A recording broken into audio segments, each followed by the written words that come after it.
న్యాయాధిపతుల గ్రంథము 7వ అధ్యాయము 23వ వచనం. నఫ్తాలి గోత్రములో నుండి, ఆషేరు గోత్రములో నుండి, మనషే గోత్రమంతటిలో నుండి పిలిపింపబడిన ఇశ్రాయేలీయులు కూడుకుని మిద్యానీయులను తరిమిరి. దేవుని స్తోత్రం చెప్పండి, హల్లెలూయా. ఈ యొక్క గిద్యోను మిద్యానీయులను తరిమేటువంటి క్రమములో ఒక గోత్రము వారు ఈ యొక్క గిద్యోనుతో సహా పిల్లరా వారు వచ్చి ఆ మిద్యాన్ని తరిమినట్లుగా మనం చూస్తాం. ఆ గోత్రము నఫ్తాలి అనేటువంటి గోత్రము వారు కలిసి ఆ యొక్క గిద్యోనుతో ఏం చేశారట, వారు కూడా కలిసి వారిని తరిమినట్లుగా మనం చూస్తాం. అయితే పిల్లరా, నఫ్తాలి అనేటువంటి మాటకు అర్థము ఏంటి అని అంటే కనుక, నఫ్తాలి అనే మాటకు అర్థము పోరాడువాడు అని అర్థం. నఫ్తాలి అనే మాటకు అర్థము పోరాడువాడు అని అర్థం. అయితే ఈ పోరాడేవారు గిద్యోనుతో కలిసి వారు మిద్యానీయులతో ఏం చేశారు, పోరాడారు.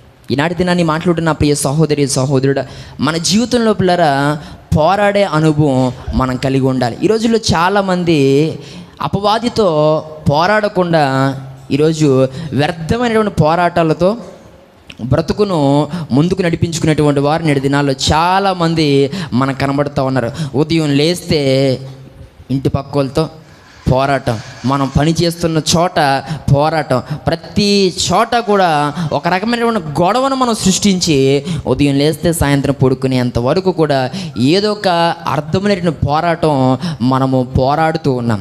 ఇక్కడ దేవుని యొక్క వాక్యం సెలవిస్తూ ఉంది, నఫ్తాలి అనేటువంటి గోత్రం ఉన్నటువంటి వారందరూ కూడా అర్థవంతమైనటువంటి పోరాటం, ఏమంటే ఉపయోగపడేటువంటి పోరాటం, జీవితానికి మేలు కలిగేటువంటి పోరాటం, ఆరోగ్యకరమైన పోరాటం వారు పోరాడి తర్వాత దినాల్లో దేవుని యొక్క కృపను వారు అనుభవించినట్లుగా మనం చూస్తాం. ఈనాటి దినాన ఈ మాట్లాడుతున్న ప్రియ సహోదరి సహోదరుడు, కాబట్టి మనమందరం కూడా పోరాడే అనుభవం కలిగి ఉండాలి. మన ప్రధాన శత్రువు అనబడినటువంటి అపవాదితో ఇందాక మనం చూసాము, ఈ యొక్క గిద్యోను అలాగే మరికొంతమంది కలిసి ఆ మిద్యాలను తరిమిన రీతిగా, ఆ దొంగలను పిల్లలు తరిమిన రీతిగా మన జీవితంలో కూడా అపవాదిని తరమాలి అనేటువంటి మాటను మనం ఇందాక వింటే, ఇక్కడ మరొక మాట మనకి ఏం తెలియజేస్తుందంటే, మీరు అపవాది అనబడిన శత్రువుతో మీరు ఏం చేయాలి, మీరు పోరాడాలి అనగా పిల్లల ఈరోజు పాపపు ఆ క్రియలతో మనము పోరాడేటువంటి వారిగా ఉండడం అనేది, ఈ ఆత్మ సంబంధమైన పోరాటం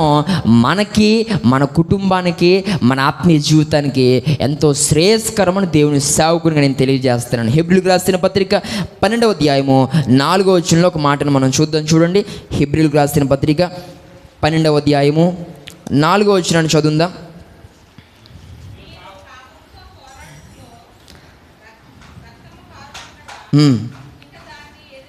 మీరు పాపముతో పోరాడుటలో రక్తము కారునంతగా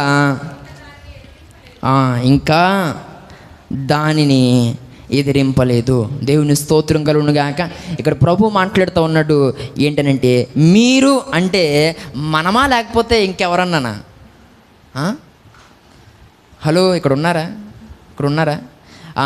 మీరు అంటే మనమా లేకపోతే ఇంకెవరన్నానా? పోన్లేండి, మీరు కాదు, నేనే, మీరందరూ పరిశుద్ధులు, పోన్లే అలా అనుకుంటాను. దేవుని స్తోత్రం కలుగును గాక. దేవుడు కూడా పిల్లారా మనతో మాట్లాడుతూ ఉన్నాడు ఏంటంటే, మీరు పాపముతో పోరాడుటలో రక్తము కారునంతగా మీరు దానిని మీరు ఎదిరించలేదనేటువంటి మాట.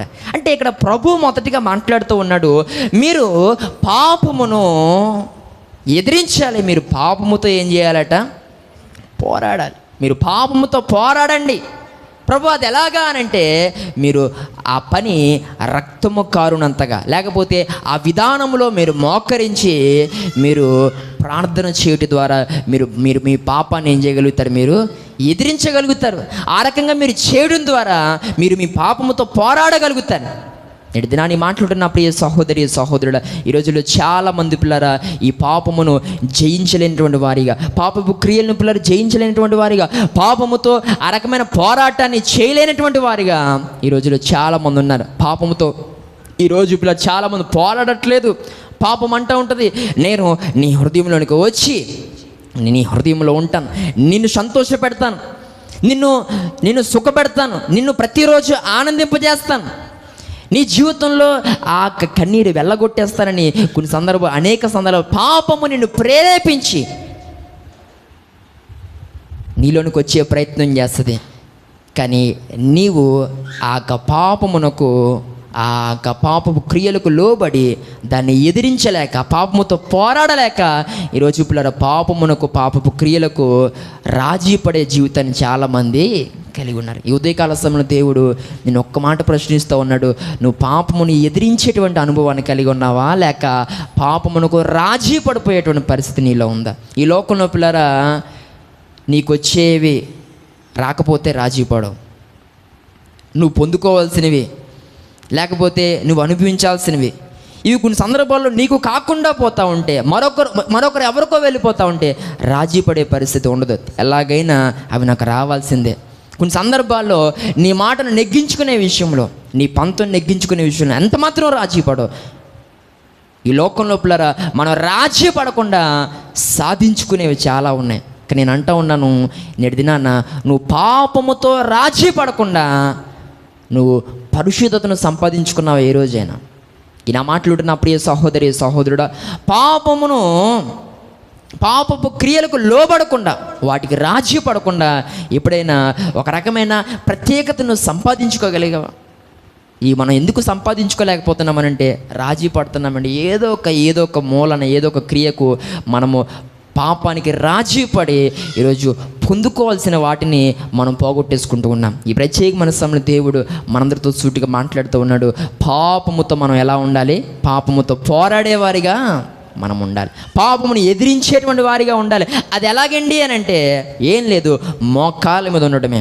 ఇక్కడ ప్రభు మాట్లాడుతూ ఉన్నాడు, నీ మోకాళ్ళ రక్తము కారునంతగా ఎప్పుడైనా ప్రార్థించగలిగావా? ఎవరో ఒక దైవ సేవకులు అన్నారు, మోకాళ్ళు నల్లబడితే ముఖం తెల్లబడుతుంది అన్నారట.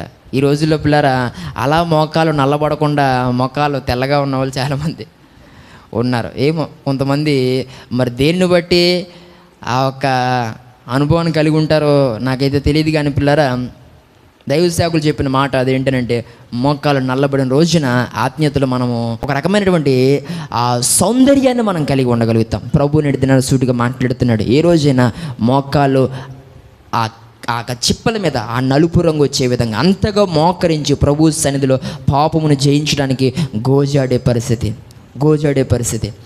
ఈనాటి దినాన్ని మాట్లాడుతున్న ప్రియ సహోదరి సహోదరుడు, మోకాళ్ళ అనుభవాన్ని కలిగి ఉందాం. మోకాళ్ళ మీద గంటల తరబడి ప్రార్థన చేసేటువంటి వారిగా ఉందాం. అటు శక్తిని దేవుడు మనకి ఇవ్వాలని ఆశపడి ప్రభు నుండి దాన్ని మనం పొందుకునే ప్రయత్నం చేద్దాం. దేవునికి మహిమ కలుగును గాక. ఈనాటి దినాన్ని మాట్లాడుతున్న ప్రియ సహోదరి సహోదరుడా, ఇక నీ పోరాటం దేనితో ఉంది? ప్రతిరోజు ఉదయం లేస్తే వేటితో పోరాడుతున్నాం? కొంతమంది పిల్లరా స్నేహితుడితో పోరాడేటువంటి వారు, మరికొంతమంది తన జీవనోపాధి అయినటువంటి ఆ చేతి వృత్తితో పోరాడేటువంటి వారు, ఆ పనిలో పోరాడేటువంటి వారు, ఉద్యోగంలో పోరాటం, ఒక రకమైనటువంటి అనేక సందర్భాల్లో పిల్లరా ఎన్నో పోరాటాలు మనం చేస్తూ ఉన్నాం. ఈ ప్రత్యేకమైన సమయంలో దేవుడు మాట్లాడుతూ ఉన్నాడు, ఇక నుండి నువ్వు పాపమును ఎదిరించే విషయంలో పాపముతో పోరాడు, నీ జీవితంలో నేను నీకు విజయాన్ని ఇస్తాను నువ్వు ప్రభు మాట్లాడుతూ ఉన్నాడు. దేవుని స్తోత్రం కలుగును గాక. కాబట్టి మనము ఏం చేయాలట? పాపముతో పోరాడాలి.